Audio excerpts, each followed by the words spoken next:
Hello everybody and welcome to Dungannon. Before I start my comments today, I just want to pay tribute to somebody who has unfortunately passed away today and who was fundamental for the executive's work in North America. Unfortunately, Norman Houston has passed away today. We have heard that very, very sad news. And Michelle and I have worked with Norman for an incredibly long time. He was, as I say, fundamental to our work in North America, and he will be very sorely missed, and we do send our deepest sympathy and condolences to not only his family but his wide circle of friends that he has, not only here in Northern Ireland but right across America. So we are standing today on the Hill of O'Neill in the heart of Ulster to appeal to everybody to keep fighting with us to push down the curve of infection. Over this last few weeks, we have, through our collective effort, driven down the R rate for cases from 1.8 to about 1.1, and that has been achieved by so many taking personal responsibility and doing the right thing. And it's the simple and everyday choices that are making a big difference. It's deciding to phone or FaceTime your family and friends rather than visiting. And it's doing one quick big shop, not nipping out every day for a couple of items. It's doing the best job you can at home, not going into the workplace when you don't have to. It's attending online service, not going to church, however much not gathering in person feels alien to us. And of course, it's supporting your children's education at the kitchen table and not at school.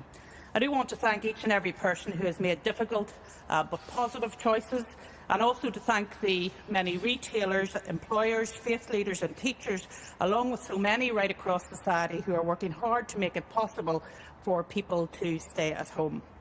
But I do appreciate the cost these restrictions are having. I appreciate the weariness. We're all sick and tired of restrictions, but we absolutely must do it to get through it. And we are. There is light at the end of the tunnel. The vaccine is rolling out at a very good rate. We can see a route back to normality, but it will take us months to get there.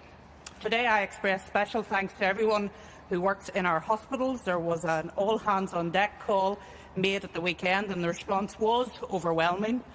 The men and women of our National Health Service have and continue to be the heroes of our pandemic. So to the children and parents at home today tuned into this statement, I know young people are missing out on their friends and learning in their classrooms or in the science labs or the technology workshops, and as parents you're spinning the plates as a job as a parent and as a teacher. But by working together, staying at home, reducing our contacts and stopping the spread, we will be able to get children safely back into school, get businesses safely reopened and protect our hospitals. Before I finish, I do want to say it is unfortunate that I have become aware that some employers and business owners are requiring their staff to attend the workplace when people could work from home, or indeed businesses which should not be open at all. That's quite a selfish spirit, I have to say, and it's not going to help us to beat the virus and keep people safe. And for those who say, but somebody else is doing it, as my mother used to say, if they put their hand in the fire, there's no need for you to follow it. So let's be sensible, let's work together, and let's get through this and move then into a space where we can move forward together. Can I also say that the Deputy First Minister and I will be speaking with the Chief Constable later on this afternoon, and we look forward to that engagement so that we can make sure that people are complying with the legislation and the guidance that we have put out there, and that, if necessary, enforcement is in place. Michelle. Thanks, Arlene, and thanks everyone, and good afternoon. I think the first thing that I want to say today is that, again, another 22 people have lost their lives as a result of COVID-19 overnight, and our thoughts are very much with those families at this very sad time. We've all heard over the course of recent days the pressure that our health service is under. You've heard that from health service leaders, you've heard it from ourselves as political leaders. It's a very real pressure that's being faced by the healthcare workers and those who are diagnosed with COVID at this time. And that pressure is immense, and it's something that we all have an ability to do something about. And I think that what we've witnessed over recent days, an exhausted workforce under that huge pressure, and also the call for help as the system came under huge pressure at the weekend. We want to thank all those staff that have went over and above again the call of duty, and even more than that, we're indebted to you for the work that you have been doing in supporting those people in the health service right now. There was some problems with the dashboard today, and I don't know if that's been rectified, but to give you a sense of just where things are today, 1,205 people were tested positive today. 751 people with COVID are now in our hospitals, and 55 of those people are in intensive care. And unfortunately, as you've heard both of us actually say over the course of recent days, this number is only going to rise, and we're in for a very tough number of weeks ahead. The pressure will mount on the health system, and we all need to adhere to the public health advice. We all know the Executive had previously made an urgent intervention and brought in very restrictive measures back in December, and we need to reinforce that message again today. It's our collective social responsibility to do the right thing, and we, as Arlene has said, we've been concerned about some of the anecdotal evidence, and indeed staff coming to talk to us about the concerns in terms of employers asking them to come into work. We're also concerned about some retailers in terms of not operating in line with the spirit of the restrictions. And that's not only unfair to the smaller retailers who are complying with the requirement to remain closed, but it also goes against all of the effort to stop the spread of coronavirus right across the community. So we have today agreed that we will convene an urgent roundtable meeting with the retail sector, including the larger retailers, the supermarket supply chains, along with the councils and the head of the Health and Safety Executive. And that will give us an opportunity to address the issues which we have identified as problems in the here and now, and also give us an opportunity to reinforce again that message of the need to comply with the spirit and the letter of the restrictions. In its simplest form, it's adherence that will get us through this difficult period. As Arlene said, we will meet with the Chief Constable later on this evening to discuss concerns in terms of compliance and enforcing the measures which have been brought into place. So today, the message from us is one of reinforcement. It is to say again, people need to stay home. You need to not leave your home unless it's absolutely necessary, and it's for one of the reasons that has been identified as to why you can, for medical reasons or to get groceries. Staying at home is the law, and as I said, no one should leave their home, and we are asking employers to be responsible and only bring their staff in where it is essential. We all have a bit to do, and as I said, we're in for difficult days ahead. The vaccine programme is rolling out. We had an executive meeting earlier where we got an update in terms of the vaccine, and I'm very pleased to say that, for example, 91% of our care homes staff have been vaccinated with the first vaccine, and almost 60% have received the second vaccine. So that's significant progress to protect the most vulnerable in our society. Just over 68,000 people across society have received the vaccine, and there's a strong rollout programme planned for the weeks and months ahead. But it's going to take us some months before we get to the point where we have significant vaccinations right across society to make the difference that we all really look forward to. But for now, the message is please stay at home. Thank you. Thanks very much. Ministers, you're meeting with the Chief Constable this evening, you're meeting with the retail sector, obviously concerned about compliance, concerned about enforcement, concerned about people perhaps gaming the regulations.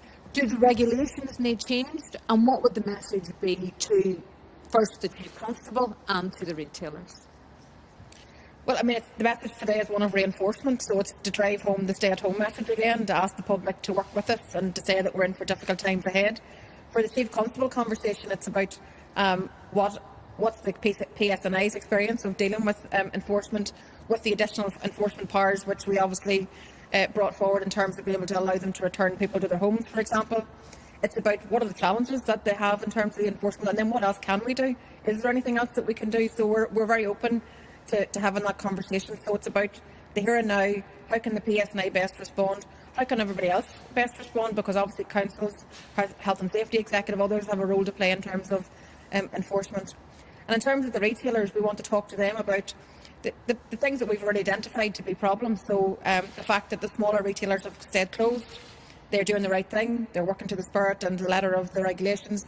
whereas we know that other bigger stores perhaps aren't doing that. So that's something that we're actively looking at, and why we want to meet with the retailers in that roundtable forum to see if we can, well, one, to reinforce the message, but two, to put it to them, this is the current regulation, and then to see if there's anything else, again, that we need to do differently. And then in terms of Brexit, obviously today's executive meeting, I think, was mostly about Brexit, or it was called about Brexit. We've seen the shelves in the supermarkets sparse. What, if anything, is the executive, or can the executive do? Well, Tracy, we not only had our normal executive today, we had our EU exit executive meeting beforehand. So we had a full and comprehensive discussion on where the difficulties lie at the moment, from groupage in terms of haulage, to VAT on second-hand cars, to pets and how can they travel between Great Britain and Northern Ireland. All of those issues were discussed today. In terms of the executive moving forward, we meet every day in what's called an XO committee meeting with Michael Gove and others right across Whitehall. We are consistently saying that government needs to take action in relation to these difficulties, and we will again reiterate that tomorrow from a party point of view when Jeffrey Donaldson will lay an urgent oral in the House of Commons tomorrow. So action needs to be taken to deal with these ongoing difficulties. We know what the difficulties are. They have been identified very clearly. So let's get dealing with them, and then let's get on with the business of running Northern Ireland. So we're obviously dealing with, and what we're witnessing, I think, is largely a trade and adjustment shock. And it's very clear that businesses in Britain weren't prepared for the outworking or the other side of the end of the transition period. And I think that's led to a lot of the difficulties. And then we had obviously the issue in France before Christmas, which has also led to a backup. So there are things that need to be identified. There is this daily meeting every day to try to iron out some of these things and to get resolution, because that's what we need to have, is resolution for those businesses that are impacted on us. Even today, we're learning of, for example, steel coming in to local businesses, local manufacturing businesses are now going to be facing additional costs. One business actually told me maybe £50,000 a week of additional costs. So that's a huge implication that needs to be resolved, and we'll work to find the resolution to these things. And just in terms of the flow of fresh produce, we're told that that's now probably back to about 95% of normal trade, so at least that's something to give, so people aren't worrying about food being on the shelves. Hi, do you think what we're witnessing now essentially is a direct result of the restrictions being relaxed over Christmas? And with hindsight, were those restrictions relaxed prematurely? Well, all I can say, Stephen, in relation to sometimes when people reference the Christmas restrictions, I'm not sure whether they're talking about the 2 weeks before Christmas or whether you're talking about the time over Christmas, which we, of course, studied long and hard with our advisors. We acted in relation to the medical advice at that particular point in time. I think if you look across all of the different jurisdictions in the area, whether that's in Germany or France or indeed in the Republic of Ireland, actions were taken at a particular point in time to deal with what was in front of us. But I don't think any of us expected to see the variant grow in this way. Now, our scientific advisor said that the modelling that was put forward to us shows that we are very much at the upper end of where we were modelled to go, 1.8. We now know that because of the action we took at the executive before Christmas, by putting in restrictive practices on the 26th of December, we have now been able to see the outworkings of that, and the positive case numbers are beginning to go in a better direction. It will take some time, unfortunately, before we see the outworking of that in our hospitals. So I have to say we are comforted by the fact that we did take absolutely the right decisions in the executive before Christmas to bring in those restrictions on the 22nd of December, and we think we're now seeing the outworkings of that. I mean, just not a lot to add to that. I mean, I think that there's always a balance to be got the whole way through the pandemic, but I think where we are today is probably no different to when you look elsewhere around the world. Everybody is really struggling with the pandemic, and areas where at one stage were, even look at the south of Ireland, at one stage deemed to be the best example in Europe, and then today look where they are. We found ourselves in that position a number of weeks ago also. So I think that there is a lot of factors at play here in terms of where we are today. There's no doubt that people getting together around Christmas time would have an impact. There's also no doubt that there's additional strains. There's no doubt that there's a whole combination of factors that lead us to where we are now. But I think that for us, in the here and now, our job is to try to deal with the situation that's in front of us, and that is to try to at least help take some of the pressure off the hospitals. And that's one of the things that we did talk about at the executive today, particularly around attendance at A&Es. And of course, if you need to go to A&E, you need to go to A&E. But if there's other avenues open to you, I'd ask people to also explore those as well, because our hospitals are under so much pressure. What would you like to hear from the Chief Constable in your discussions in terms of enforcement? Well, I think we want to speak to him about whether he has all of the powers that he needs to do what is needed in society. We will also, of course, want to hear about his cooperation with Drew Harris to find out what the conversations are there, because I think we're all aware of the fact that we're trying to keep people local and we're trying to make sure that the COVID-19 does not spread. So we will want to have conversations around that as well. We are aware that the Police Federation have raised some issues about power of entry. We will want to ask about that. We've spoken to the Justice Minister around some of those issues that have been raised, but we'll also want to explore those issues as well with him.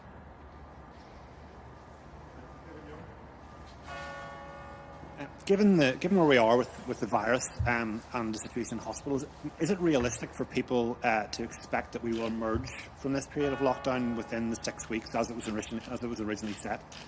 Well, I think it's important, David, that whenever we put in restrictions which are so have so much impact on society and the economy and right across for people, that we do review those restrictions in an appropriate way. And so at the end of the month we will look at the restrictions again. We will see if there is a need to keep those restrictions in place. As you know, these restrictions are in place to the 6th of February at present. And we've been very clear that if there is a need to look at them again, we will look at them again. It's too soon to say that at present. We do believe that in terms of cases that we're going in the right direction. That has to feed then through to hospitals and of course to ICU and then regrettably to deaths as well. So we will need to see the direction of travel, and we'll be listening very carefully to where we are at that time. Yeah, I think we're due to have a review perhaps around the 25th or the 26th of January, and then we'll have to take stock of how things are. I mean, I think that clearly we've reached the peak in terms of the number of positive cases every day, but as we said, we haven't reached the peak in terms of the impact on our hospitals. The reason that we are in the situation we are today in terms of the R rate coming down is because people have, by and large, been compliant. People have been staying at home in the main. But that situation, as we can chart the whole way through this pandemic, can change very, very quickly. So if people start to be relaxed because the R rate has now went from perhaps somewhere around 1.8 to about 1.1 or 1.2, we shouldn't be. No one should be, because this can change very, very quickly. So if we don't want these restrictions extended, then we all just need to stay at home and do what's being asked for the next number of weeks ahead of us and try to get this under control and then keep it under control whenever we get it down. With the executive stated priority of keeping kids at school, is there an argument to potentially fast-track teachers in regard to vaccinations? And just a second question, if you don't mind. We hear anecdotal reports this morning in regard to some retailers selling items like hot tubs.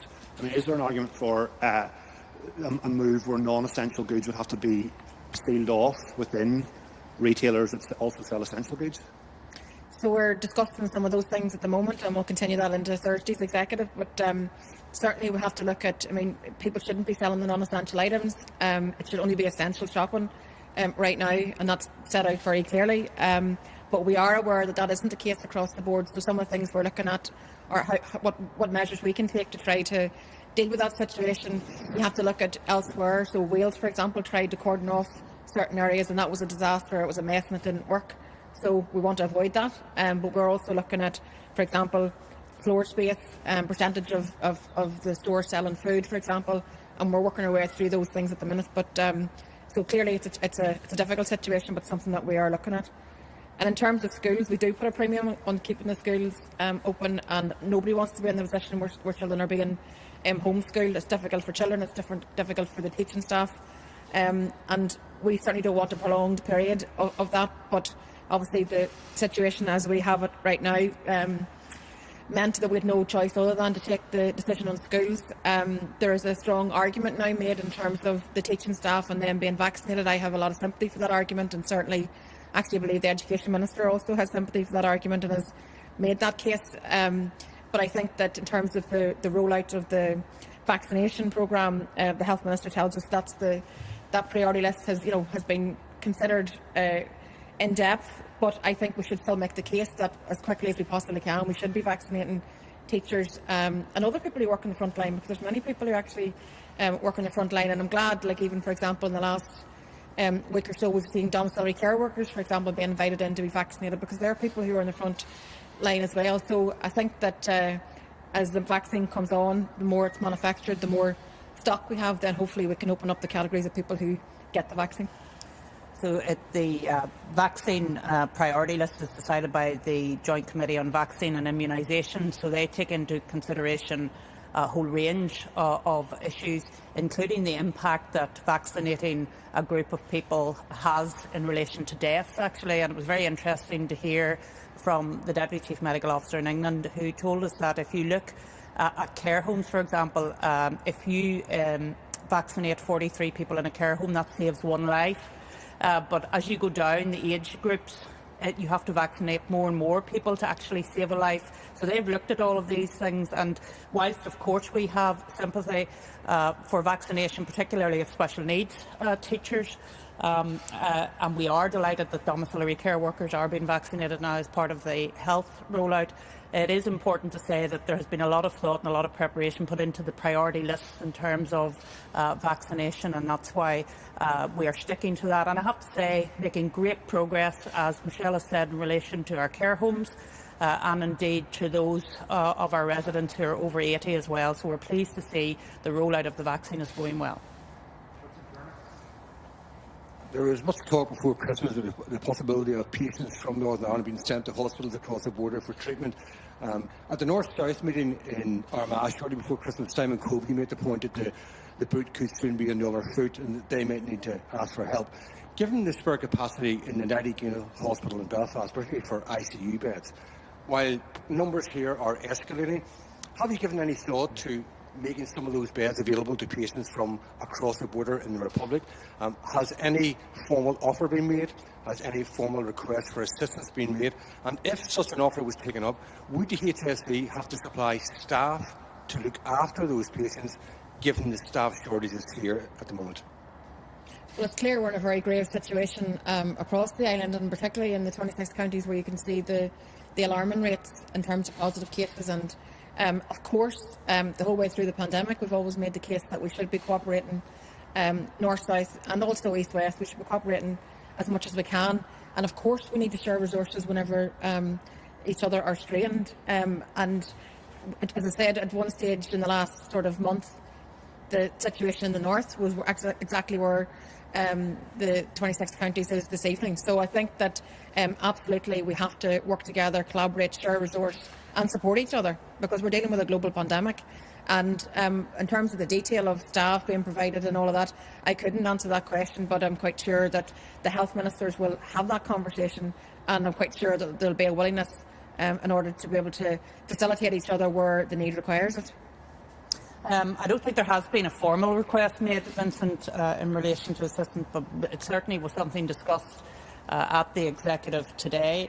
I think our Health Minister is concerned about our own health service capacity at present, particularly when we see the increase in numbers with COVID in our healthcare system. But I have no doubt that the conversations will continue between Robin Swan and Stephen Donnelly as the days and weeks go on.